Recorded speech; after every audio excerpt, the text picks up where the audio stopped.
So hello JNV class 9, क्या हाल चल है आप सबके एंड कैसे चल रही है आप सबकी पढ़ाई। आज हम लोग भाई कोल एंड पेट्रोलियम यानी कि कोयला और पेट्रोलियम के टॉप 20 क्वेश्चंस की प्रैक्टिस करने वाले हैं, जो कि आपके लिए बेसिक से स्टार्ट होगा एंड एडवांस लेवल तक ये क्वेश्चंस रहेंगे। जो जो टॉपिक मैं क्लासेज में पढ़ाया हूँ उन्हीं टॉपिक में से ये क्वेश्चंस रहेंगे।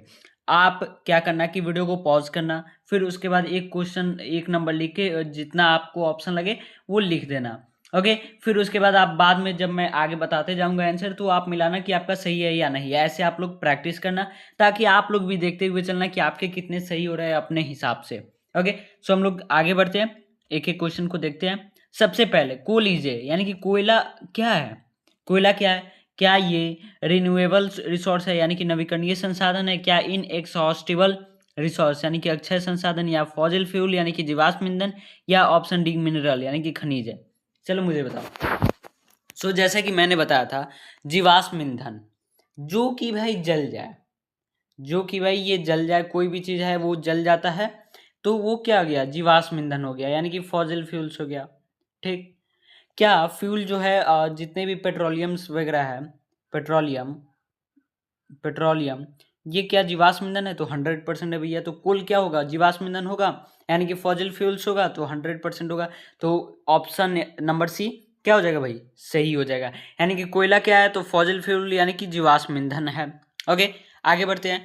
तो कोल वाज फॉर्म्ड फ्रॉम यानी कि कोयला किससे बना है?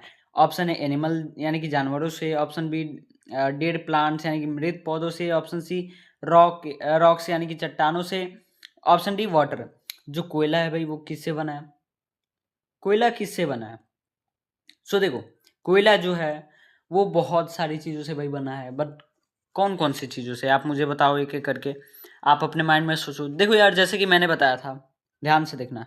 मैंने बताया था जब ये आपका सरफेस हो गया, ठीक, तो इसके अंदर बहुत सारे प्लांट्स थे, इसके ऊपर बहुत सारे प्लांट्स थे, ठीक। तो वो प्लांट्स रहे।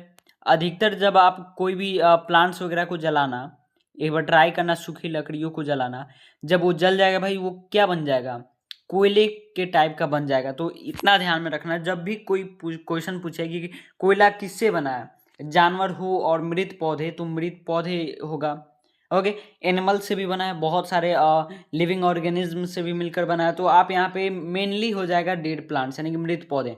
जब भाई पौधे, जब आप आग जलाओगे लकड़ियों में, तो लकड़ी देखना, जब वो लकड़ी आग खत्म हो जाएगा तो वो कैसा बन जाएगा? कोयले के फॉर्म में वो लकड़ी बन जाएगा। तो इस हिसाब से ऑप्शन नंबर बी आपका सही हो जाएगा, यानी कि क्या? डेड प्लांट्स यानी कि मृत पौधे। Okay, next question. The process of conversion of dead vegetation into cool is called, यानी कि मृत वनस्पतियों के कोयले में बदलने की प्रक्रिया क्या कहलाती है? डिस्टिलेशन, ऑप्शन बी कार्बनीकरण यानी कि carbonization, option C condensation, option D filtration. मुझे बताओ। तो जब भी भाई इतना ध्यान में रखना, जो कोयला है, कोयला, कोल, वो किससे मिलकर बना है? कार्बन से, ठीक। तो भाई यहाँ पे जो है मृत वनस्पतियों, अभी मैंने क्वेश्चन में बताया कि प्लांट्स वगैरह डेड प्लांट्स से जो मिलकर बना है वो क्या है? कोयला। तो कोयले में जब भाई कार्बन रहता है तो मृत वनस्पतियों के कोयले में बदलने की प्रक्रिया क्या कहलाएगी? तो कार्बनीकरण। यानी कि जब भाई कोयले में कार्बन रहता है, कार्बन रहते हैं ज़्यादा, ठीक, कार्बन, तो यहाँ पे वो भी प्लांट्स के डेड प्लांट्स के जलने के बाद ही बनता है। तो कार्बनीकरण जब है ऑप्शन में, तो भाई क्या हो जाएगा? ऑप्शन नंबर बी, कार्बनीकरण। इतना ध्यान में रखना, कभी भी भाई क्वेश्चंस की प्रैक्टिस करना ना, चाहे क्वेश्चन अटेम्प्ट करना एग्जाम में या कहीं भी, पहले आप एक बार क्वेश्चन अच्छे तरीके से पढ़ लेना, ठीक। फिर उसके बाद ऑप्शंस को एक बार देखना, क्योंकि बहुत सारे भाई क्वेश्चंस मैथ के हो या साइंस के ऑप्शन से ही बन जाते हैं। तो वो चीज़ आप ध्यान में रखना, ऑप्शन पे भी ज़्यादा ट्राई करना। ओके, क्वेश्चन नंबर 4 है, which of the following is not a product of coal, यानी कि निम्न में से कौन कोयले का उत्पाद नहीं है? Option A coke, option B कोलतार, option C coal gas, option D petrol. मुझे बताओ आप, निम्न में से कौन कोयले का उत्पाद नहीं है? यानी कि which of the following is not a product of कोयल, सॉरी कोल। क्या होगा भाई? क्या कोक, मैंने बताया था कोल से यानी कि कोयले से बनने वाला चीज, कोल, कोक बनता था। ठीक, कोलतार। दूसरा कोल गैस। भाई जो कोल गैस है इससे क्या हुआ था, इससे सबसे पहले क्या हुआ था, लाइट आया था कहाँ पे, लंदन के सड़कों पे, लंदन में ही था ना, मुझे आप बताना कमेंट में कहाँ पे था।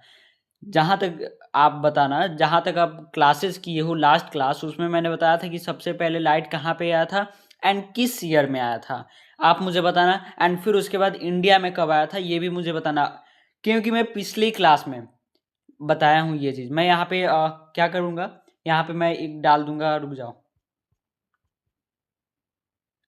आप मुझे बताना, कोई भी भाई ना ये मत बोलना कि भाई नहीं पढ़ाया हूँ, यहाँ पे मैं अभी लगा देता हूँ थंबनेल एडिट करने के टाइम, ओके। आप यहाँ से देख लेना, ये क्लास आप देखे हो, मुझे बता देना आप। इसमें मैं ये क्वेश्चन पूछा हूँ कि सबसे पहले लाइट, सॉरी बताया हूँ, सबसे पहले लाइट कहाँ आया था, कब आया था। दूसरी बात कि इंडिया में लाइट कब आया था और कहाँ पे आया था, ओके, मुझे बताना है। ये इस वीडियो में मैं बताया हूँ, ओके। क्वेश्चन नंबर सॉरी, हाँ, तो क्वेश्चन नंबर 4 में है, तो पेट्रोल, पेट्रोल क्या है, पेट्रोल क्या कोयले से मिलकर बना है, नहीं बना है, तो ऑप्शन नंबर डी क्या हो जाएगा, सही हो जाएगा। कोकीज यानी कि कोक क्या है, ऑप्शन ए लिक्विड फ्यूल यानी कि तरल ईंधन, option B almost pure carbon यानी कि लगभग शुद्ध carbon, option C gas, option B D petroleum product. Coke क्या है भाई, कोक क्या है, कोक किससे किससे मिलकर बना है, तो कोक जैसे कि मैंने बताया था कि जो कोक है, कोक, ये कार्बन का शुद्ध रूप है, यानी कि क्या, प्योर है, ये कार्बन का प्योर है, इतना ध्यान में रखना, ये इसमें प्योर कार्बन्स रहते हैं। तो कोक जो है इसमें प्योर कार्बन्स रहते हैं, यानी कि शुद्ध कार्बन रहता है, ठीक। तो ऑप्शन नंबर बी सही हो जाएगा, ओके। आगे बढ़ते हैं क्वेश्चन नंबर 6 पे। कोलतार इज, कोलतार क्या है, option A gas, option B black thick liquid यानी कि काला गाढ़ा द्रव, option C solid, option D mineral. देखो कोलतार जो है वो क्या है, मैंने बताया था कोलतार का यूज़ कहाँ पे होता है, जैसे ये सड़क है, इस पे एक जेली लाइक सब्सटेंस, ये कोलतार एक होता है, जेली टाइप का होता है, वही चीज़ होता है जो कि रोड बनाने में इसका यूज़ किया जाता है, समझ गए। रोड बनता है तो वहाँ पे इस कोलतार का यूज़ किया जाता है, जो कि यह क्या है, काला गाढ़ा द्रव्य ये होता है। कोलतार जो होता है इसमें काला गाढ़ा द्रव्य होता है, यानी कि ब्लैक थिक लिक्विड होता है ये, ओके। क्वेश्चन नंबर 7 है, naphthalene balls are obtained from, यानी कि नेफ्थलीन की गोलियां किससे प्राप्त होती है, option A petroleum, option B कोलतार, option C coke, option D coal gas. Naphthalene की गोलियां किससे प्राप्त होती है भाई, तो कोलतार से, जो कोलतार है भाई, कोलतार, उससे क्या होता है, नेफ्थलीन की गोलियां प्राप्त होती है। नेफ्थलीन के बारे में आई थिंक नहीं बताया हूँ, नेफ्थलीन से क्या होता है, जितने भी क्या होता है, फिनाइल आप देखते हो, फिनाइल, सेम वैसे ही नेफ्थलीन होता है। नेफ्थलीन की गोलियां अगर आप कहीं डालते हो, वहाँ पे बहुत सारी गंदगी जो रहती है वो चीज़ कटती है, नेफ्थलीन जो करता है वो चीज़, ओके।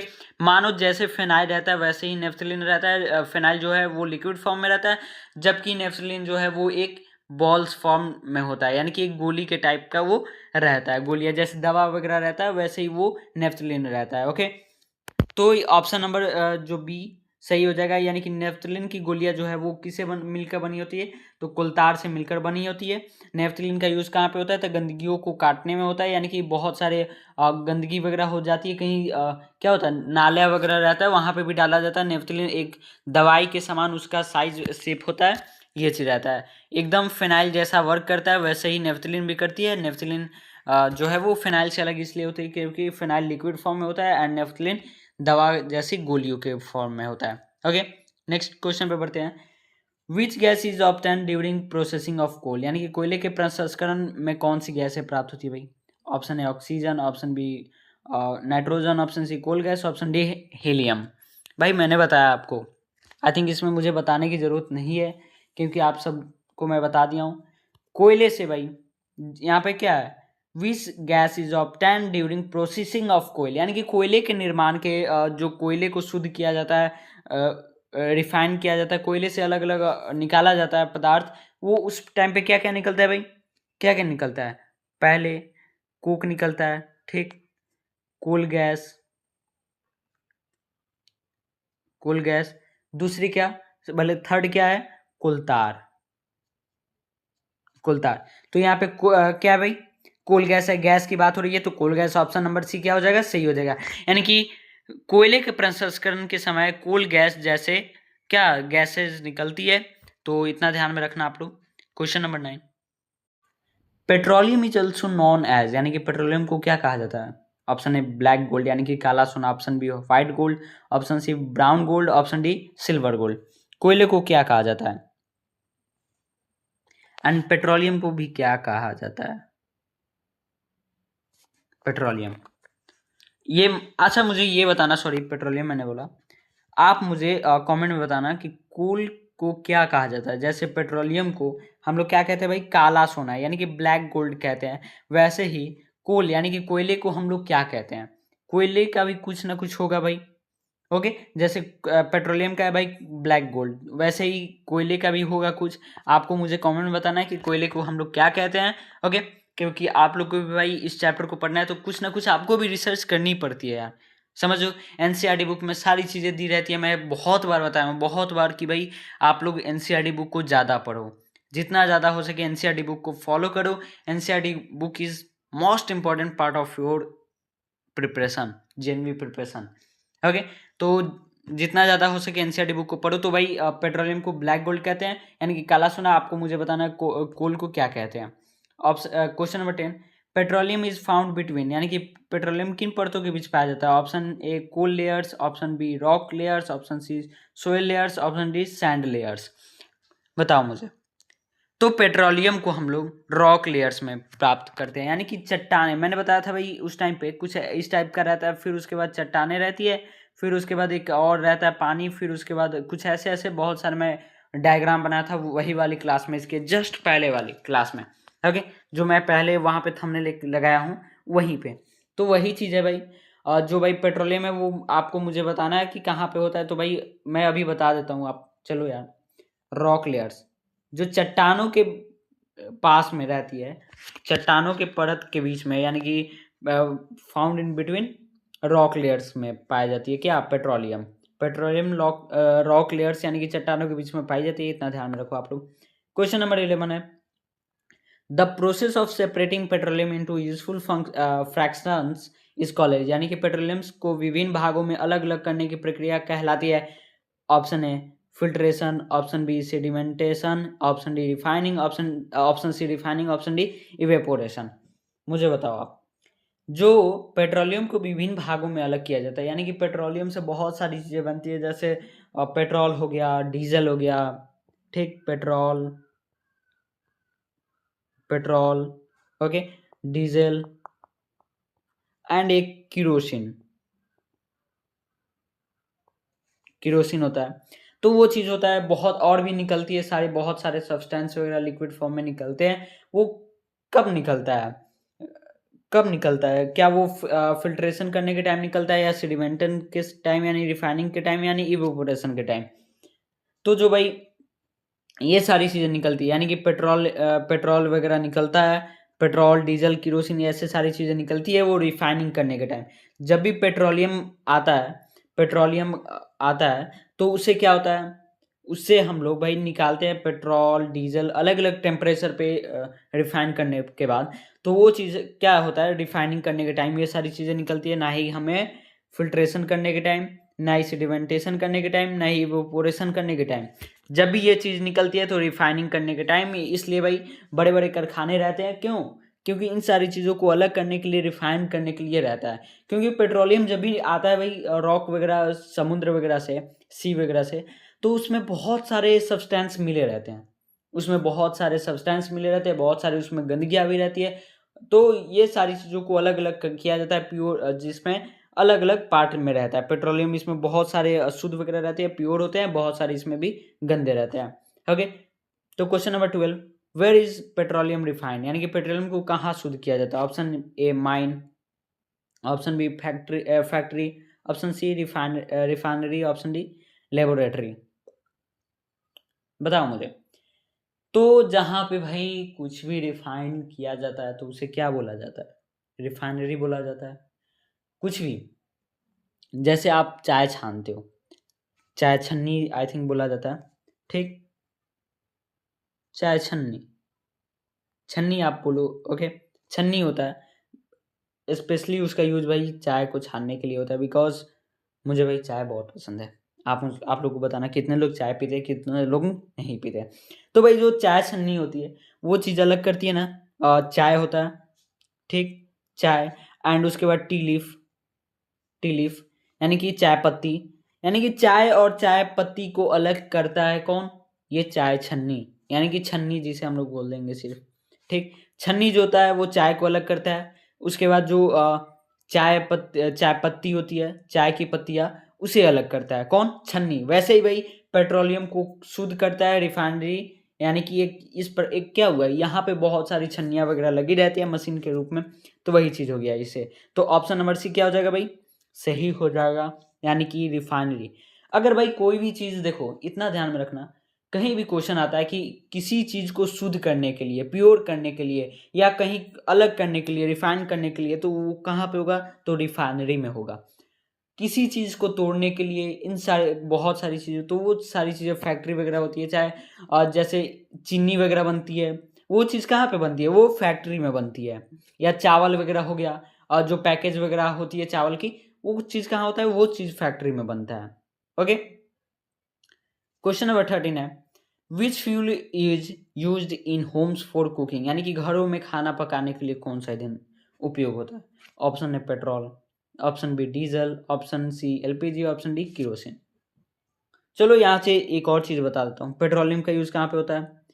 बाइक वगैरह में होता है, जो हल्के वाहन हैं उसमें यूज होता है। डीजल क्या? डीजल जो हेवी वाहन वगैरह होता है, उन सारी चीज़ों में, हेवी कार्स वगैरह में होता है, ठीक। एलपीजी, एलपीजी का घरों में सिलेंडर के रूप में होता है, सिलेंडर हो गया, कुकिंग के टाइम यूज आता है, ठीक। किरोसिन, किरोसिन का कहाँ पे होता है भाई? किरोसिन जो होता है, किरोसिन का एरोप्लेन में होता है, ठीक। आई थिंक हेलीकॉप्टर में भी होता होगा, हाँ, लेकिन एरोप्लेन में होता है, हेलीकॉप्टर में भी होता है, इतना ध्यान में रखना आप। ओके, तो घर में खाना पकाने के लिए कौन सी ईंधन की यूज होती है? तो एलपीजी की होती है, समझ गए। और मुझे आप लोग बताओ भाई, कितने लोग एनसीईआरटी पढ़ रहे हैं? बिकॉज बहुत सारे लोग हैं जो भाई एनसीईआरटी बुक को नहीं पढ़ रहे हैं, मैं जानता हूँ। देखो यार, आपको लग रहा होगा कि भाई एनसीईआरटी कुछ नहीं, उसमें बहुत कम कंटेंट दिया रहता है। आई थिंक जो ये चैप्टर है, ये 5 पेज में, ऐसे मैं बना देता हूँ नॉर्मल फॉर्म में, ओके। आई थिंक 4 से 5 पेज में खत्म हो गया। एक बुक लो, ठीक, आपके स्कूल का बुक होगा आई थिंक, उसमें आप लोग थोड़ा सा देखना कि एनसीईआरटी एंड उसमें दोनों में से किस में ज़्यादा कंटेंट है। आई थिंक आपके बुक में मिलेगी। बुक में क्या होता है, बुक जो स्कूल वगैरह की बुक होती है, उसमें क्या होता है? उसमें होता है कि कुछ कंटेंट अलग से ऐड किया जाता है समझाने के लिए, समझाने के लिए। तो अपने स्कूल की बुक भी पढ़ते हो भाई, वो भी बहुत अच्छा है। एनसीईआरटी बुक पढ़ते हो, वो भी अच्छा है। दोनों में से कोई ना कोई एक बुक पढ़ो। बहुत सारे लोग क्या करते हैं कि भाई कोई नवोदय की गाइड ले लेता है, कोई कुछ भी ले लेता है। भाई देखो, गाइड के पीछे कम भागो, जो सिलेबस है यहाँ पे कंप्लीट कराया जाएगा। मैं ट्राई कर रहा हूँ कि कुछ कुछ, जैसे क्या होता है कि ह्यूमन ईयर होता है, ह्यूमन ईयर, तो ह्यूमन ईयर को समझने के लिए, ह्यूमन ईयर को समझने के लिए हम लोग और डायग्राम्स जो है, डायग्राम्स वो दे रहे हैं टेलीग्राम ग्रुप में। तो आप क्या करो, एनसीईआरटी बुक को पढ़ो या अपने स्कूल के बुक को पढ़ो। आप अदर कोई भी बुक लो, मैं जानता हूँ बुक लेना पड़ेगा, क्योंकि भाई सिलेबस जो है वो आपको समझना होगा, तो बुक लो। लेकिन ज़्यादा आप टाइम दो अपने स्कूल के बुक को या एनसीईआरटी को, साइंस के लिए, स्पेशली साइंस के लिए यार, ठीक। एंड मैं ट्राई कर रहा हूँ कि कुछ कुछ टाइम पे जैसे 5 दिन 7 दिन, 1 सप्ताह 2 हफ्ता मैं आता रहूँ टेलीग्राम पे। तो मैं टेलीग्राम पे आता रहूँगा, बहुत थोड़ा टाइम लगेगा। बाकी मैं सारे फैकल्टीज़ भी आती रहेगी धीरे धीरे, मैं सभी को बोल रहा हूँ अभी। एंड वहाँ पे अपने डाउट्स को आप रखे रहो, वहाँ पे क्लियर किया जाएगा। अगर कोई भी डाउट होता है तो आप हमें टेलीग्राम ग्रुप पे मैसेज कर सकते हो, सारी फैकल्टीज़ वहाँ पे रहती है, आपके डाउट्स को क्लियर कर दिया जाएगा, ओके। तो इसका आंसर पता चल गया, अब आगे बढ़ते हैं। एलपीजी स्टैंड्स फॉर, यानी कि एलपीजी का पूरा नाम क्या है? तो लाइट पेट्रोलियम गैस होता है, या लिक्विफाइड पेट्रोलियम गैस, यानी लिक्विड पेट्रोल गैस, या लो प्रेशर गैस? मुझे बताओ। तो भाई एलपीजी का फुल फॉर्म होता है लिक्विफाइड पेट्रोलियम गैस, यानी कि द्रवित पेट्रोलियम गैस होता है एलपीजी का, हिंदी में द्रवित पेट्रोलियम गैस या इंग्लिश में लिक्विफाइड पेट्रोलियम गैस होता है। ठीक, एलपीजी का फुल फॉर्म, तो ये भी चीज़ याद रख लेना। उसके बाद सीएनजी, सीएनजी भी होता है सीएनजी, तो compressed natural gas, compressed natural gas होता है। ओके, ये चीज आप याद कर लेना। क्वेश्चन नंबर 15 है, question number 15, which petroleum product is used in aircraft, यानी कि विमानों में कौन सा पेट्रोलियम उत्पाद उपयोग किया जाता है? Option A diesel, option B petrol, option C aviation fuel, option D LPG. तो एटीएफ होता है, ATF I think petrol kerosene को ही बोला जाता है, किरोसिन ही होता है ज़्यादातर। ओके, तो इसका सही आंसर हो जाएगा ऑप्शन नंबर सी। अब देखो यहाँ पे क्या है, यहाँ पे आप अपने हिसाब से अपने माइंड को भी यूज कर सकते हो। डीजल क्या है? डीजल मैंने बताया हेवी वाहनों में, कार्स वगैरह में होता है। पेट्रोल जो हल्के वगैरह रहता है उसमें होता है। घर एलपीजी जो घरों में खाना बनाने के लिए होता है। बचा कौन? एटीएफ, यानी कि एविएशन फ्यूल, तो इससे भाई टिक लगा दो, ऐसे करना होता है। तो भाई ये वाला मैं बता दिया हूँ, सीएनजी का full form compressed natural gas, ये चीज़ आप लोग याद रख लेना। Okay, question number 70, which fuel causes less pollution, यानी कि कौन सा ईंधन कम प्रदूषण करता है? Option A coal, option B diesel, option C CNG, option D petrol. मुझे बताओ। तो सीएनजी होता है। सीएनजी क्या होता है? कम, क्या पोल्यूशन कम करता है, बहुत ही कम करता है। इस कारण से अब सीएनजी कार्स वगैरह चलने लगी है, बहुत सारे ऑटो वगैरह सीएनजी की चलने लगी है, तो सीएनजी करता है। ओके, ज़्यादा इसमें कुछ समझने वाली नहीं है बात। फॉसिल फ्यूल्स आर, यानी कि जीवाश्म ईंधन होते हैं रिन्यूएबल रिसोर्सेज या एग्जॉस्टिबल नेचुरल रिसोर्सेज या इनएक्सहॉस्टिबल रिसोर्सेज या आर्टिफिशियल रिसोर्सेज। तो क्या होता है? तो option number B exhaustible natural resources हो जाएगा। Okay, question number 19, which of the following is not a fossil fuel, निम्न में से कौन जीवाश्म ईंधन नहीं है? Option A coal, option B petroleum, option C natural gas, option D solar energy. कौन सा भाई? कोल क्या जल सकता है? 100%। पेट्रोलियम भी जल सकता है। उसके बाद नेचुरल गैस, ये भी जल सकता है। सोलर एनर्जी जल सकता है? नहीं जल सकता है। तो ऑप्शन नंबर डी क्या हो जाएगा? सही हो जाएगा। ओके, क्वेश्चन नंबर 20 जो कि लास्ट क्वेश्चन है, the major constitute of natural gas is, यानी कि प्राकृतिक गैस का मुख्य घटक है क्या? Oxygen, nitrogen, methane, hydrogen. बताओ मुझे। तो इसका सही हो जाएगा मीथेन हो जाएगा। ओके, तो भाई क्वेश्चन खत्म हो चुका है। जैसे अब मुझे जो मैं बताया हूँ, आपसे क्वेश्चन पूछा हूँ लास्ट में, वो मुझे आप बताना। जैसे पेट्रोलियम को ब्लैक गोल्ड कहा जाता है, वैसे कोल को क्या कहा जाता है, ये मुझे आप बताना। एक और क्वेश्चन दिया हूँ जो कि आप बैक करके फिर से देख लेना, एंड आप मुझे बताना कि कितने क्वेश्चंस आपसे सही हुए हैं। ओके, कितने क्वेश्चन सही हुए हैं आप मुझे बताना। एंड एक और चीज़, गर्मी भाई कितनी लग रही है आपको, मुझे बताओ। सब लोग भाई पानी पीते रहना, ठीक, डिहाइड्रेट रहते रहना। ओके, सो हम लोग मिलते हैं अब नेक्स्ट क्लास में। ओके, नेक्स्ट क्लास कौन सी रहने वाली है भाई? तो I think combustion and flame करके चैप्टर, यानी कि दहन एवं ज्वाला, कंबस्टन एंड फ्लेम, तो उसे हम लोग करेंगे। मैथ में एक चैप्टर का 20 क्वेश्चंस की प्रैक्टिस करेंगे। उसमें कौन से एक्सपोनेंट्स एंड पावर्स करके चैप्टर है, ठीक, तो उसे हम लोग करने वाले हैं। ओके, तो मिलते हैं हम लोग नेक्स्ट क्लास में। Bye bye everyone.